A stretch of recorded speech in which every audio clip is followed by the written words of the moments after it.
வரலாற்றிலேயே மோசமான தோல்வியை சந்தித்த கன்சர்வேட்டிவ் கட்சி. பிரித்தானிய நாடாளுமன்ற உறுப்பினரானார் ஈழத்தமிழ் பெண். தெஹிவளை மிருக காட்சி சாலையை மூடுமாறு வலியுறுத்தல். தமிழ் அரசியலை முடக்கும் ரணில்.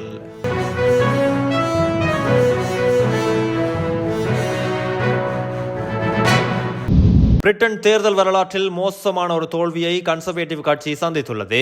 இதன் மூலம் புதிய பிரதமராக கெய்ர் ஸ்டார்மர் பதவியேற்கலாம் என எதிர்பார்க்கப்படுகிறது. 2020ஆம் ஆண்டு தொழிலாளர் கட்சியின் தலைவராக கெய்ர் ஸ்டார்மர் தேர்ந்தெடுக்கப்பட்டார்.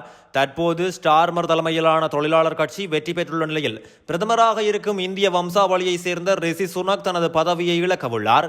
இதுவரை வெளியான தேர்தல் முடிவுகளின்படி தொழிலாளர் கட்சி 409 ஆசனங்களையும், கன்சர்வேட்டிவ் கட்சி 113 ஆசனங்களையும், லிபரல் டெமோக்ராட்டிக் கட்சி 70 ஆசனங்களையும் பெற்றுள்ளன. நடந்து முடிந்த பிரித்தானிய பொதுத் தேர்தலில் தொழிலாளர் கட்சி மகத்தான வெற்றியை பெற்றுள்ளதோடு அந்த கட்சி 410 ஆசனங்களை பெறும் என எதிர்பார்க்கப்பட்டுள்ளது. அதற்கமைய தொழிலாளர் கட்சியின் தலைவர் கெய்ர் ஸ்டார்மர் புதிய பிரதமராக பதவியேற்கவுள்ளார். தொழிலாளர் கட்சி வெற்றி பெற தேவையான 326 ஆசனங்களை எட்டிய பிறகு கட்சி ஆதரவாளர்களிடம் கெய்ர் ஸ்டார்மர் உரையாற்றியுள்ளார். வாக்களித்த மக்களுக்கு நன்றி கூறிய அவர், இது ஒரு பெரிய பொறுப்பு எனவும் நீங்கள் எங்கள் நாட்டை மாற்றிவிட்டீர்கள் எனவும் கூறியுள்ளார். பிரித்தானிய பொதுத் தேர்தல் தற்போது முடிவடைந்துள்ள நிலையில் எதிர்க்கட்சியான தொழிலாளர் கட்சி தற்போது முன்னிலை வகித்து வருகிறது. தற்போது வரை கிடைக்கப்பட்ட தகவல்களின் அடிப்படையில் கெய்ர் ஸ்டார்மர் தலைமையிலான தொழிலாளர் கட்சி 43 ஆசனங்களையும், ரிஷி சுனக் தலைமையிலான கன்சர்வேட்டிவ் கட்சி 2 ஆசனங்களையும் கைப்பற்றியுள்ளன. பிரித்தானியாவில் தொழிற்கட்சி அமோக வெற்றி பெற்று ஆட்சி அமைக்கும் நிலையில் பிரித்தானியாவில் வாழும் ஈழத் தமிழர்களும் புலம்பெயர் தமிழ் சமூகமும் மகிழ்வடையும் வகையில் தொழிற்கட்சியின் சார்பில் போட்டியிட்ட உமா ஸ்டார்போர்ட் அண்ட் வவ் தொகுதியில் வெற்றி பெற்று நாடாளுமன்ற உறுப்பினராக தெரிவாகியுள்ளார். உமா குமரன் தன்னுடன் போட்டியிட்ட வேட்பாளர்களை விட பெரும் வாக்கு வித்தியாசத்தில் வெற்றி பெற்றுள்ளார். அவருக்கு 19,145 வாக்குகள் கிட்டியுள்ளன. இது அந்த தொகுதியில் கிட்டிய வாக்குகளில் 44%. இதன் மூலம் ஈழத்தமிழ் பூர்வீகத்தையும் தமிழ் உணர்வையும் கொண்ட புதிய நாடாளுமன்ற உறுப்பினராக கனடாவுக்கு அடுத்தபடியாக பிரித்தானியாவிலும் ஈழத்தமிழ் பூர்வீகத்தை சேர்ந்த நாடாளுமன்ற உறுப்பினர் ஒருவர் உருவாகியுள்ளார். இலங்கையின் ஆயுத போரிலிருந்து புலம்பெயர்ந்து இங்கிலாந்தில் குடியேறிய தம்பதிக்கு கிழக்கு லண்டனில் பிறந்தவர் உமா குமரன்.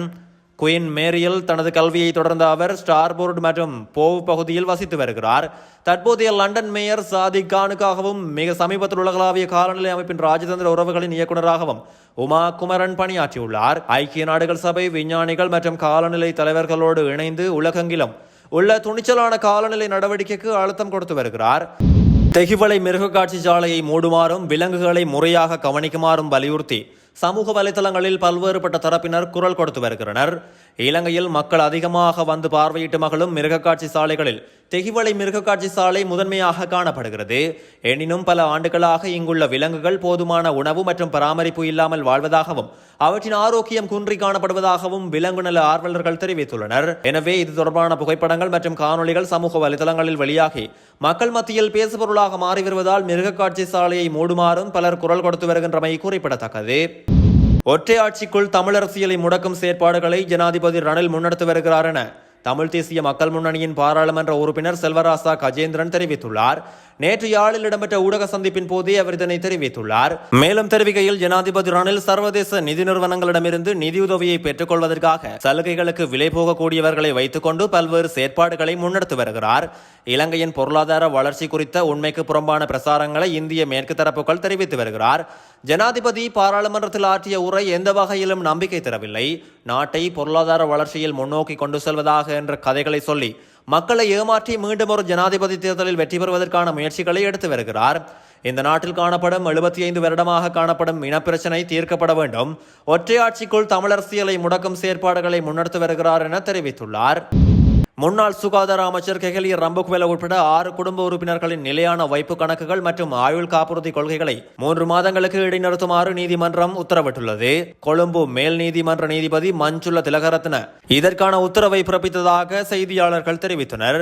அந்த நிலையான வைப்பு கணக்குகள் மற்றும் ஆயுள் காப்புறுதி கொள்கைகளின் பெறுமதி 97 மில்லியன் ரூபாவுக்கும் அதிகமாகும் என குறிப்பிடப்பட்டுள்ளது.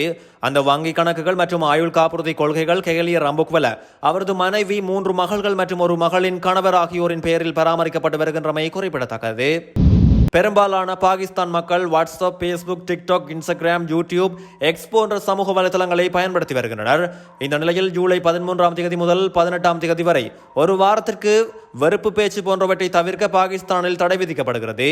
முஹரம் பண்டிகையை முன்னிட்டு ஜூலை 13ஆம் தேதி முதல் ஜூலை 18ஆம் தேதி வரை பஞ்சாப் மாகாணத்தில் தடை விதிக்க வேண்டும். அம்மாகாண முதல்வர் மரியம் நவாஸின் சட்டம் ஒழுங்கிற்கான அமைச்சரவை குழு பரிந்துரை செய்துள்ளது. வெறுப்பு பேச்சு, வன்முறை போன்ற சம்பவங்களை தவிர்க்க இந்த நடவடிக்கை மேற்கொள்ள இருப்பதாக பஞ்சாப் அரசாணை வெளியிட்டுள்ளது. ஜனாதிபதி தேர்தலை ஒத்திவைப்பது இலங்கைக்கு சாதகமாக அமையும் என தமிழ் மக்கள் தேசிய கூட்டணியின் தலைவரும் நாடாளுமன்ற உறுப்பினருமான CV விக்னேஸ்வரன் தெரிவித்தார். கொழும்பில் நேற்று வியாழக்கிழமை ஊடகங்களுக்கு கருத்து தெரிவிக்கும் போதே அவர் இதனை தெரிவித்தார். மேலும் கருத்து தெரிவித்த அவர், உயர் நீதிமன்ற தேர்தலை ஒத்திவைத்தால் அது நாட்டுக்கு நன்மை பயக்கும். ஏனெனில் தற்போதைய சூழ்நிலையில் தேர்தல் நடத்தப்பட்டால் எந்த ஒரு வேட்பாளரும் 50% வாக்குகளை பெறமாட்டார்கள். எனவே கட்சிகள் விருப்பு வாக்குகளை சுற்றி வேலை செய்ய வேண்டும். இவ்வாறான அதிகாரம் நாட்டின் தற்போதைய ஸ்திரத்தன்மையை மாற்றும். நாடு ஒரு மோசமான சூழ்நிலையை எதிர்கொள்ளக்கூடும். இது நமது பொருளாதாரத்தையும் மோசமாக பாதிக்கும். நாம் மெதுவாக எமது பொருளாதாரத்தை மீட்டெடுக்கிறோம். அப்படிப்பட்ட நேரத்தில் மீண்டும் ஸ்திரமற்ற தன்மையை உருவாக்குவது நமது நாட்டுக்கு கேடு என்று எச்சரித்துள்ளார். மேலும் தற்போதைய ஸ்திரத்தன்மை மற்றும் தேசத்தின் பாதுகாப்பை கருத்தில் கொண்டு செயல்படுவதே புத்திசாலித்தனம். மக்களின் உயிரோடு விளையாட முடியாது. தேர்தலை ஒத்திவைப்பதே சிறந்தது என நினைக்கிறேன். இப்போது அது உயர் நீதிமன்றத்தின் தீர்ப்பில் உள்ளது என்று அவர் மேலும் கூறியுள்ளார். இந்திய கிரிக்கெட் அணியின் வேகப்பந்து பயிற்சியாளராக தமிழக முன்னாள் வீரர் லக்ஷ்மிபதி பாலாஜி நியமிக்கப்பட உள்ளார். இந்த நியமனம் இந்திய கிரிக்கெட் அணியின் தலைமை பயிற்றுவிப்பாளராக கௌதம் கம்பீர் பொறுப்புகளை ஏற்ற பின்னர் வழங்கப்படும் என்று எதிர்பார்க்கப்படுகிறது.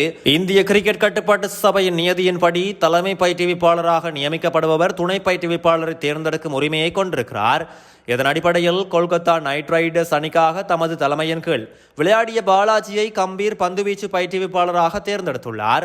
42 வயதான பாலாஜி 30 சர்வதேச ஒருநாள் மற்றும் 5 T20 போட்டிகள் தவிர 8 டெஸ்ட் போட்டிகளில் இந்தியாவுக்காக விளையாடியுள்ளார். அத்துடன் அண்மையில் நடந்து முடிந்த T20 உலகக்கிண்ண போட்டிகளின் போது பாலாஜி வர்ணனையாளராக செயற்பட்டார். அதேவேளை T20 உலகக்கிண்ண போட்டிகளுடன் டிராவிட் இந்திய தலைமை பயிற்சியாளர் நிலையிலிருந்து ஓய்வு பெறுகிறார். இதனையடுத்து இலங்கையில் நடைபெறும் வரையறுக்கப்பட்ட ஓவர்கள் தொடருக்கு முன்னதாக கௌதம் கம்பீர் தலைமை பயிற்சியாளராக பொறுப்பேற்க உள்ளார் என்று தெரிவிக்கப்பட்டுள்ளது.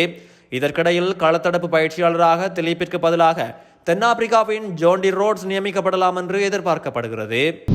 ICC T20 சகலத்துறை வீரர்களுக்கான தரவரிசை பட்டியலில் இந்திய அணியின் நட்சத்திர வீரர் ஹார்திக் பாண்டியா முதலிடம் பிடித்து புதிய வரலாறு படைத்துள்ளார். இதன் மூலம் T20 சகலத்துறை வீரர்கள் தரவரிசையில் முதலிடத்தை பிடித்த முதல் இந்திய வீரர் என்ற பெருமையை ஹார்திக் பாண்டியா பெற்றுள்ளார். ICC ஆடவர் T20 உலகக்கிண்ண கிரிக்கெட் தொடரின் 9வது அத்தியாயம் மேற்கிந்திய தீவுகள் மற்றும் அமெரிக்காவில் நடைபெற்றது. இந்த தொடரில் ரோஹித் சர்மா தலைமையிலான இந்திய அணியானது சாம்பியன் பட்டத்தை வென்று சாதனை படைத்தது. இந்த நிலையில் ICC T20 உலகக்கிண்ண தொடர் நிறைவடைந்ததை அடுத்து T20 வீரர்களுக்கான புதிய தரவரிசை பட்டியலை ICC அறிவித்துள்ளது. அதன்படி ICC T20 சகலதுறை வீரர்களுக்கான தரவரிசை பட்டியலில் இந்திய அணியின் உதவித் தலைவர் ஹார்திக் பாண்டியா முதலிடத்தை பிடித்து சாதனை படைத்துள்ளார். நடைபெற்று முடிந்த T20 உலகக்கிண்ண கிரிக்கெட் தொடரில் துடுப்பாட்டம், பந்துவீச்சு என இரு துறைகளிலும் அபாரமான ஆட்டத்தை வெளிப்படுத்திய ஹார்திக் பாண்டியா இந்திய அணி இம்முறை சாம்பியன் பட்டம் வெல்வதற்கு முக்கிய காரணமாக இருந்துள்ளார். அது மட்டுமன்றி இந்த ஆண்டு T20 உலகக்கிண்ண தொடரில் துடுப்பாட்டத்தில் 144 ஓட்டங்களையும் பந்துவீச்சில் 11 விக்கெட்டுகளையும் வீழ்த்தியதன் மூலம் இந்திய அணிக்காக T20 உலகக்கிண்ண தொடரில் 100க்கும் மேற்பட்ட ஓட்டங்கள் மற்றும் 10க்கும் மேற்பட்ட விக்கெட்டுகளை கைப்பற்றிய முதல் சகலதுறை வீரர் எனும் சாதனையையும் படைத்துள்ளார். இதன் காரணமாக தற்போது சகலதுறை வீரர்கள் தரவரிசையிலும் முதலிடம் பிடித்து சாதித்துள்ளமை குறிப்பிடத்தக்கது.